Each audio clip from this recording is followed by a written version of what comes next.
भारत और रूस के बीच दशकों पुरानी दोस्ती ने एक बार फिर यह साबित कर दिया है कि असली दोस्ती वही होती है जो मुश्किल समय में काम आती है। रूस के दूरवर्ती इलाके कैलिनिनग्राद को चावल की बड़ी खेप भेजकर न सिर्फ भरोसे का सबूत दिया बल्कि खाद्य सुरक्षा में भी मदद की। कैलिनिनग्राद जो बाल्टिक सागर के किनारे स्थित है और रूस की मुख्य भूमि से कटा हुआ एक रणनीतिक क्षेत्र है, वहां भारत ने हाल ही में 125 टन चावल की 5 खेप भेजी है, वो भी तब जब टैरिफ का दबाव भारत पे बन रहा है। ये चीज़ जो है दैट इज समथिंग सिग्निफिकेंट इसमें।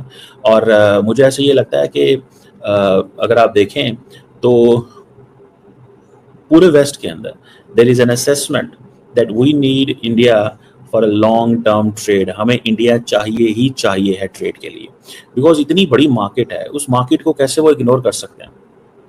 सो इट्स नॉट दैट वो कोई चीज़ें इस सेंस में जाएंगी। अब देखिए फॉर एग्जांपल मैं आपको बताता हूँ, ये एक तो चलो एक्सपोर्ट्स बढ़ेंगी, बहुत कुछ होगा, तो दोनों साइड जो हैं वो फायदा उठा रही हैं।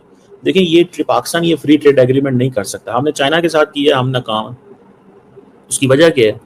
उसकी वजह सिंपल सी है भाई, हम तो कुछ चाइना को बेच ही नहीं सकते, चाइनीज ही हमें सब कुछ बेचते हैं ना। We are a balance country, तुम्हारी तरह नहीं है आज किसी के साथ है कल को नहीं है, हम वो काम नहीं करते और हमारा जो नेशनल इंटरेस्ट में जो हमें ठीक लगेगा हम वो करेंगे। एक मैसेज बड़ा क्लियर था, किताब मत भूलना जो हमने दी है स्कार्स ऑफ 1947 ऐसे ही नहीं दी है और टाइमिंग भी परफेक्ट है। नेटो कंट्री में उनके गढ़ में बैठकर हम उनको किताब देते हैं। यह है तमाचा जो भारत लगाता है। अब भारत के पास चॉइसेस क्या है? 5 है। पहला तो यह है कि जो रेशम तेल है वो हम 40% खरीद रहे हैं, हम 35 कर देंगे। देखिए जी, हम आहिस्ता आहिस्ता कम कर रहे हैं, साल लग जाएगा, कोई दिक्कत नहीं है। दूसरा है कि जो हमारा तेल है हम अमेरिका से इंक्रीज कर दें और भी ज्यादा। रशिया से खरीद रहे हैं, अमेरिका से शुरू कर देते हैं, मिडिल ईस्ट से कम कर देते हैं। अमेरिका खुश, नेटो की ऐसी तैसी खरीद जाएगी। दूसरा हम ये भी कर सकते हैं कि यूएसए को बोले हम तेल तो खरीदेंगे, तुम प्राइसेस को मैच कर दो रशिया के साथ, तुम सस्ता दोगे हम तुम्हारे से ले लेंगे। पाकिस्तान अपने हथियारों को भारत के बराबर बताने की डींगे हाँकता रहता है, लेकिन उसके हथियार भी उसकी तरह धोखा दे रहे हैं। पाकिस्तान अपनी शाहीन 3 मध्यम दूरी की बैलिस्टिक मिसाइल का रूटीन टेस्ट कर रहा था। इस दौरान एक भयानक हादसा हुआ।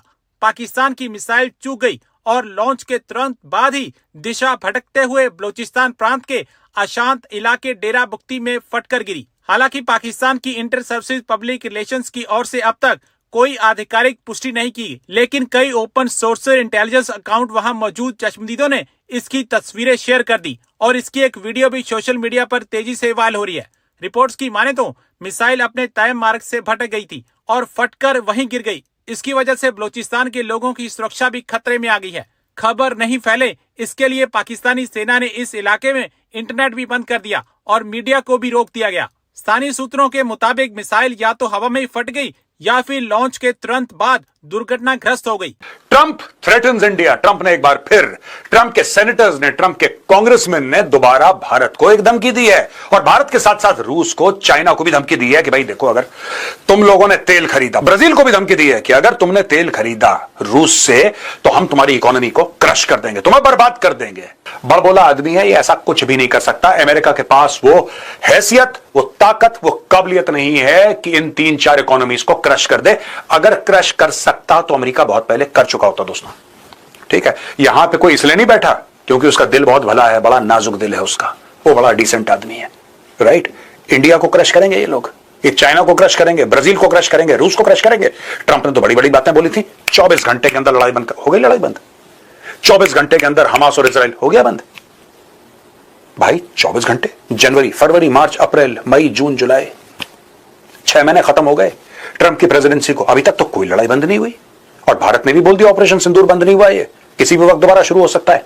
और वहां पे नोटम जारी कर रहा है पाकिस्तान, नोटिस टू एयरमैन। उसको लग रहा है कभी भी एयर स्ट्राइक हो जाएगी, उसको लग रहा है कभी भी कुछ हो सकता है।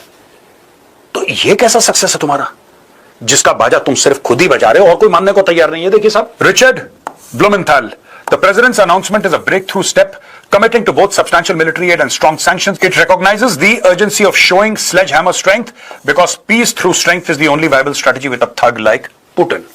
Trump threatens to punish Russia with tariffs if there is no deal. So मुझे ना अमेरिकन लोगों, जो आम अमेरिकन्स हैं, all the love and affection and respect for the American people, but I honestly can't understand Trump.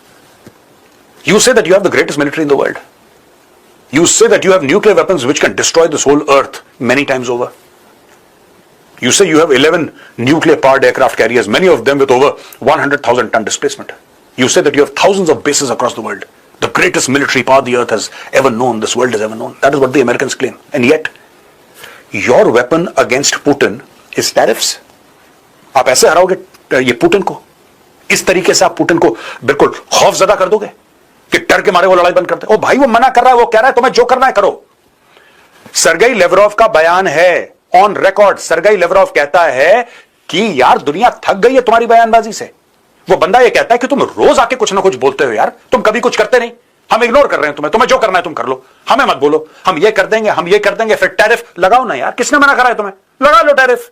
तुम्हें 500% लगाना है, तुम 1000% लगा के खुश हो जाओ एक बार, ठीक है, लगाओ तो, हम ये कर देंगे, हम वो कर देंगे। यार this is the Pakistani behaviour. Did not expect this from the government of the United states of America. This is typical Lahori behaviour. ये कर देंगे, वो कर देंगे, ऐसा हो जाऊगा, और फिर होता कुछ नहीं है। What you, India, China and Brazil are doing is blood money. He is not going to stop unless somebody makes him stop. So make him stop. आप पुतिन को रोकना चाहते हैं, आप रोक क्यों नहीं रहे हैं? मुझे एक बात समझ में नहीं आ रही। आपको लगता है कि ये टैरिफ से रुकेगा पुतिन, या आप उसके ऊपर सैंक्शन लगा देंगे उससे रुकेगा Putin? Russia is amongst the most sanctioned countries on earth. आप नहीं रोक सकते किसी को। 1979 से आपने ईरान के ऊपर टैरिफ लगा रखा है। क्या बिगाड़ लिया आपने ईरान का? आप मुझे बताइए ना, क्या बिगाड़ लिया आपने ईरान का? ईरान रोक रहा है क्या अपना जो न्यूक्लियर एनरिचमेंट प्रोग्राम है, जो बैलिस्टिक मिसाइल बना रहा है, न्यूक्लियर वेपन्स बना रहा है? ईरान ने रोक दिया? नहीं रोक रहा ना, तुम्हारे मुंह पे मना कर रहा है, तुम्हारे मुंह पे मना कर रहा है कि तुम्हें जो करना है करो, हमला करना है करो, हम नहीं रोकना है, हम तो बनाएंगे। फिर टैरिफ करेंगे। यार मुझे बात ही समझ में नहीं आती लोगों की। Tariff, the game has changed when it comes to you, President Putin. You have played President Trump at your own peril. You made a major league. ये सब कुछ नहीं है, ये ग्राहम की ना, ये चापलूस आदमी है। ये ट्रंप की भाषा बोल के सोच रहा है कि ट्रंप इसको मंत्री बना देगा। मैं आपको बता रहा हूं, ये देखो, you have played President Trump at your own peril. You made a major league mistake and your economy is going to continue to be crushed. कर लो।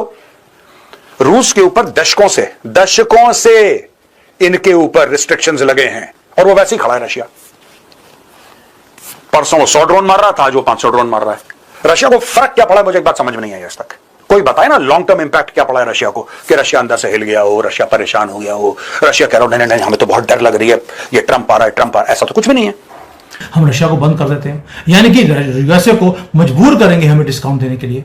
और दूसरा है, एक और चीज भी है कि जैसे ग्लोबल साउथ के अंदर 130 कंट्रीज हमारे साथ हैं, हम अपनी जो एक्सपोर्ट्स हैं, अपना जो माल खरीदना है या बेचना है, हम ग्लोबल साउथ के 130 कंट्रीज में बेच देते हैं। बाहर में गया वेस्टर्न वर्ल्ड, कोई दिक्कत नहीं है, चाइना ने ऐसे किया है। और जो हमारा डॉलर है, हम डॉलर में सामान नहीं खरीदें या बेचेंगे, हम अपना यूपीआई जो डिजिटल हमारा सिस्टम है उसे यूज कर हम ये रुपी बेस्ड पेमेंट सिस्टम बना सकते हैं। कोई बात नहीं, तुमने स्विफ्ट में से बाहर निकालना निकाल दो, हमारे पास अल्टरनेट भी है। यानी कि हमारे पास ग्राउंड वर्क ऑलरेडी बना पड़ा है। हमने पहले बोला हम पीस के लिए काम करते हैं, पीसीस के लिए काम नहीं करते। और तुम दुनिया भर में टुकड़े करने में लगे, कभी चाइना के, कभी भारत में, कभी रशिया के, और अपनी कंट्री संभाली नहीं आ रही। ना यूरोप संभाल रहा है, ना अमेरिका। यानी कि दोस्तों, ये कोई युद्ध नहीं है, ये युद्ध है सिर्फ तेल का, बैटल है नैरेटिव्स का। और वेस्टर्न मीडिया एक ही काम कर रही है।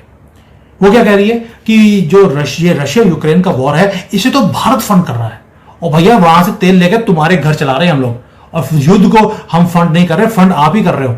और ना ही हम पुतिन नाम के डिक्टेटर, जिसको ये डिक्टेटर बोलते हैं, उसको सपोर्ट कर रहे हैं।